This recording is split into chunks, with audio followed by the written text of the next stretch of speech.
အားလုံးပဲမင်္ဂလာပါခင်ဗျာအခုတင်ဆက်ပေးမှာကတော့အမုံမြင့်ဆိုတဲ့ဇာတ်လမ်းလေးကိုအကျဉ်းချုပ်ပြီးတင်ဆက်ပေးသွားမှာဖြစ်ပါတယ်ခင်ဗျာကဲဇာတ်လမ်းလေးကိုစလိုက်ကြအောင်ဗျာဇာတ်လမ်းရဲ့အစမှာတော့ကျွန်တော်တို့ရဲ့ဇာတ်လကြီးတွေဖြစ်ကြတဲ့တရားဦးဆိုတဲ့လူရဲလေးတစ်ယောက်နဲ့သူ့ရဲ့မိန်းမမိဖွားကန်ဒီဗကြီးတဲ့ဖြစ်ကြတဲ့ခက်ခတ်မဆိုတဲ့မိန်းကလေးတို့ဟာလူတွေမသိအောင်ခိုးချောင်းခိုးဘက်နဲ့ထွက်ပြေးဖို့အတွက်ပြင်ဆင်နေကြတာကနေစားတာပဲဒီနေရာမှာသူတို့လင်မယားတွေထွက်ပြေးရတာကတော့အကျွေးရှင်တွေက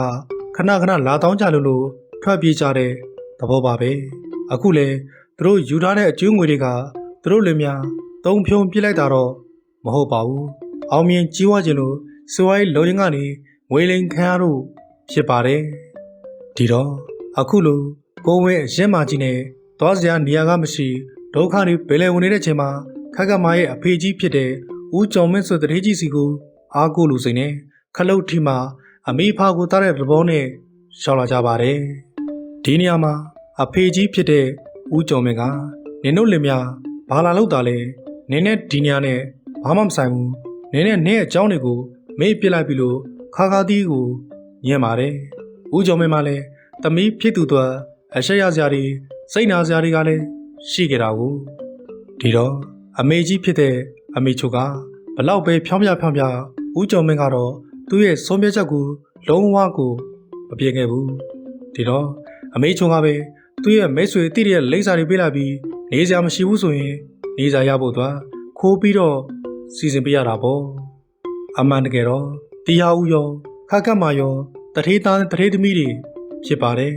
နှစ်ဖက်မိဘတွေနဲ့ဘလို့မှအဆင်မပြေလို့ပြစ်ပယ်ထားခြင်းခံရတဲ့အပယ်ခံတွေဖြစ်ပါတယ်။တရားဦးရဲ့မိသားစုကခက်ခက်မာကိုသဘောမကျတာကခက်ခက်မာရဲ့မာနာကြီးမုံမခန့်ရွယ်တတ်တဲ့ဇယိုက်နဲ့စကားကိုနားမထောင်တာကြောင့်အခြေအတင်တွေအမြဲဖြစ်ခဲ့တာပေါ့။ဒီနေရာမှာတရားဦးရဲ့အမေဒေါ်တင်နေဆိုးကလည်းအတော်လေးကိုခက်ထမ်းမာကျော်ရက်ဆက်ရုံမာပြီးဇလတ်နမဲနဲ့လိုက်အောင်ကိုဒေါ်တင်နေဆိုးနဲ့ခက်ခက်မာရဲ့အမုံမြစ်ကဘယ်တော့ခါမှပြီးဆုံးလိမ့်မယ်မသိပါအမုံတန်တရားတွေအမုံရည်စည်းကြောတွေမှာသူတို့တွေစီးမျောနေကြတာပေါ့ဗျာဒီလိုနဲ့ပဲအမေချုပ်ကသူတို့လင်မယားနှစ်ယောက်တော့ခိုးပြီးစီစဉ်ပေးလိုက်တဲ့အိမ်သေးလေးတွေမှာအကျွေးရှင်ရဲ့ရန်ကနေရှောင်းတာပေါ့အခုလိုမျိုးအကျွေးရှင်ရဲ့ရန်ကနေရှောင်းနေရင်ကနေတရားဦးဈေးဝယ်ထွက်တဲ့အချိန်မှာအကျွေးရှင်ကမြင်သွားပါလေရောဒီတော့အကျွေးရှင်ကသူ့နောက်ကိုတိတ်တိတ်ကလေးလိုက်ပါလာခဲ့တယ်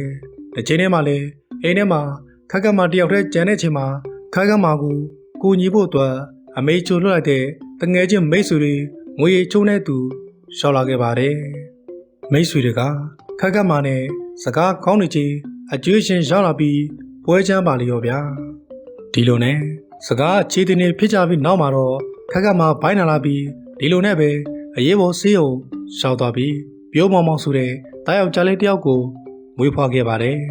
သူတို့အတွက်မိဘစိတ်ကိုတော့အမေချိုနဲ့မိတ်ဆွေတွေကပဲကူညီပေးခဲ့တာပေါ့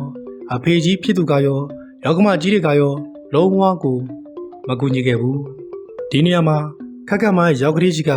လာကြည့်ချင်ပေမဲ့လည်းမိမဖြစ်တဲ့ဒေါ်တင်နေဆိုကအားငယ်နေတဲ့သားဖြစ်သူတရားဦးအားတက်လာတာ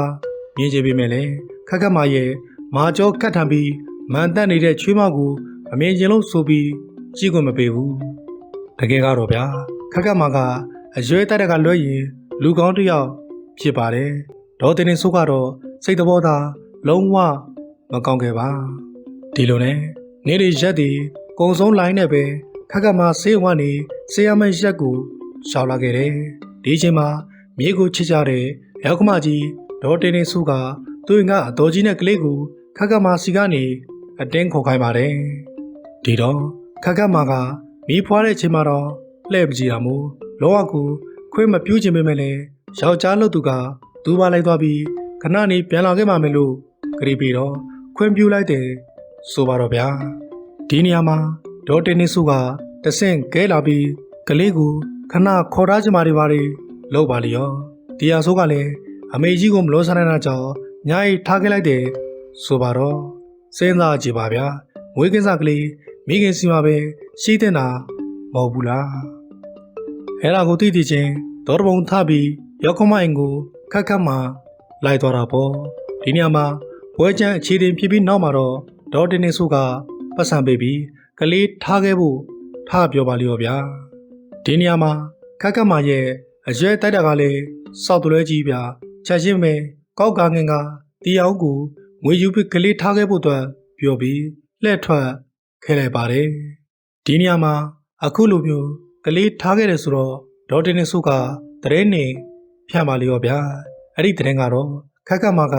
ကလေးကိုမကြွေးနိုင်လို့ဆိုပြီးသူ့စီကိုရောင်းစားလိုက်တာလို့တရင်နေဖြန့်တာပေါ့တကယ်ကတော့ခက်ခက်မာကအရွယ်တိုက်တာပါဒီလိုနဲ့နောက်ရရောက်တော့ကလေးနိုးတိုက်ချင်တော့ယောက်ကမကြီးအိမ်ကိုရောက်လာခဲ့ပါတယ်ဒီလိုမျိုးရောက်လာခဲ့တဲ့အချိန်မှာအကျဉ်စိုးတွေကူးမှဆိုးလို့ဆိုပြီးနိုးတိုက်ခွင့်မပေးခဲ့ဘူးခက်ခက်မာလည်းကလေးအတင်းလူယူပြီးအိမ်ကိုပြန်လာခဲ့လိုက်ပါတယ်အခုလိုပြန်လာတဲ့အချိန်မှာလည်းထပ်ပြီးတော့အရွယ်တိုက်ပြန်တယ်ကလေးကိုတိတ်ပြီးလိုချင်တပတ်ဆိုရင်ပတ်စံနေနဲ့လွာရဲဖို့ကိုပြောသွားပြန်တယ်ခက်ခက်မာကလည်းနားလျာခက်တဲ့မိမမျိုးပါပဲဆိုတော့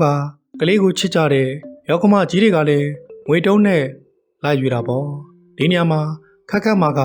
ငွေတုံးကိုယူပြီးသူ့သားလေးကိုဒီစကားလေးပြောလိုက်ပါတယ်သားလေးဒီပတ်စံတွေကသားရှာပေးတဲ့ပတ်စံတွေတော့အမေတို့ချမ်းသာလာတဲ့တနေ့ကျရင်အမေသားလေးကိုပြန်လာခေါ်မယ်တဲ့ဟုတ်ကဲ့ပါနောက်ထပ်အပိုင်းတွေကိုစောင့်မျှော်ပေးကြပါဦးနော်ကိုစိတ်နှဖျားကျမ်းမာချမ်းသာကြပါစေခင်ဗျာ